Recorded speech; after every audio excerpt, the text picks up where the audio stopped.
এই ছবিটা দেখেন, আজকের ম্যাচের পর নেইমারের পায়ের ছবি।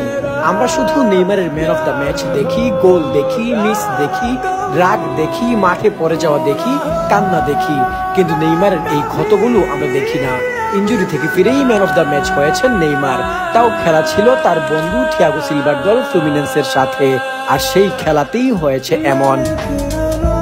এই ছবিটার দিকে তাকালে আপনি আরেকটা জিনিস দেখতে পারবেন। নেইমার এই ছবিটা তার স্টোরিতে দিয়ে একটা লেখা লিখে দিয়েছে। কি লিখেছে সেটা বুঝতে না পারায় গুগলে ট্রান্সলেট করার চেষ্টা করলাম, কিন্তু ট্রান্সলেট দেখে মনটা খারাপ হয়ে গেল একেবারে। এই জায়গায় সে লিখেছে, আমি জানি আমি মাঠের মধ্যে রাগান্বিত হইতে পারবো না, আর রাগান্বিত হয়ে হলুদ কার্ডও কনসিড করতে পারবো না, কিন্তু এই যে আঘাত দেখতে পাইতেছেন এটা রেগুলার হয়, আমার সাথে এটা প্রতিদিনই হয়। আমি বলছি না সবাই ইচ্ছা করে এটা করে, কিন্তু করে তো আমার সাথেই। এটার পর তাকে রেড দেওয়া উচিত ছিল। এই আঘাতটা আমাকে আবার 10 মাসের জন্য বিছানায় ফেলে দিতে পারতো। নেইমার এই কথাটা শুনে মনটা খারাপ হয়ে গেল।